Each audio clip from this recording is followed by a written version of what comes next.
Ketahuilah bahwasanya dunia ini tidak lebih dari bangkai. Makanya kita bisa melihat bagaimana Fir'aun yang mengangkat Tuhan dikasih kekayaan, dan Nabi Musa yang kekasih Allah itu gembala kambing. Karena dunia ini bukan tempat untuk memberikan balasan. Bukan. Nggak cukup dunia ini untuk memberikan balasan. Makanya Nabi SAW mengatakan raka'atul fajri khairun minad dunya wa ma fiha. 2 rakaat sunnah sebelum subuh itu lebih baik dari dunia dan isinya, bayang. Tapi kita kan berpikir, ya Allah Ustaz, anak ya gimana ya, kepinginnya kan ibadah itu dapat harta. Itu bermasalah dengan kita. Makanya tadi disebutkan kalau Allah cinta kepada hambanya, bukan Allah kasih harta. Nabi kita Muhammad alaihi salatu wassalam itu orang yang paling dicintain Allah. Ini berhubungan dengan pertanyaan yang terakhir tadi. Beliau sholat sampai bengkak kakinya, tapi beliau meninggal dunia, baju besinya digadaikan untuk beli gandum buat istri-istri. Itu menunjukkan memang bukan dunia balasan. Makanya Nabi SAW pernah beliau tidur di atas tikar yang membekas di perutnya. Ketika Umar melihat itu nangis. Umar mengingat, ya Rasulullah, Kaisar Romawi, Kisra Raja Persia, hidup bergelimang harta dan kemewahan, kenyamanan, kelezatan, dan engkau tidur di atas tikar seperti ini. Apa kata Nabi SAW? Ya Umar, mali walid dunya. Apa sih urusanku sama dunia ini?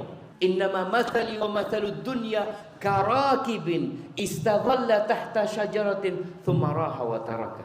Permisalanku dengan dunia ini seperti seorang yang sedang dalam perjalanan, kemudian dia singgah di bawah pohon, lalu pergi meninggalkan dunia itu selama-lamanya. Dan itu yang terjadi. Makanya kita melihat bagaimana orang-orang itu nggak beribadah tapi kaya, dan Allah mengatakan, "Fala tu'jibka amwaluhum wala auladum." Engkau jangan takjub dengan harta mereka, dengan anak-anak mereka. Kenapa? Innama yuridullah liyu'adzibahum biha fil hayatid dunya.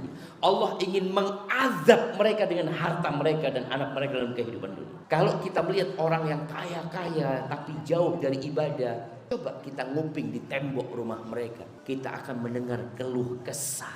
Sampai ada satu anak cerita tentang bapak, Ustaz, abah anak ini Ustaz punya uang hampir 1 T, Ustaz. Tapi kalau malam hari dia ngeluh sama ibu, ngeluh mikirin ini, mikirin itu. Jadi harta itu jadi azab buat dia. Oleh karena itu seorang hamba ketika dia beribadah, dia berdoa minta rizki, dia beribadah, dia berdoa, ya Allah kasih kelancaran dalam usahaku. Tapi ternyata usahanya tidak lancar, rizkinya semakin sempit.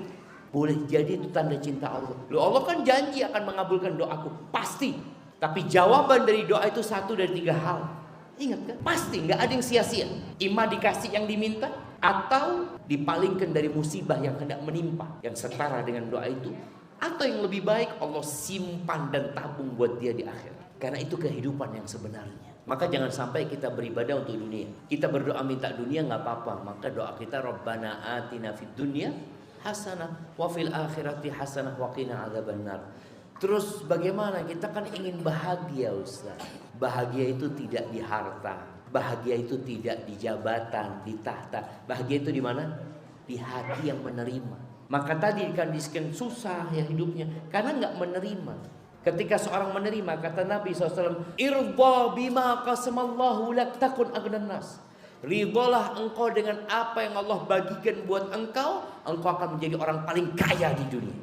Nabi menyuruh kita melihat kepada yang di bawah kita.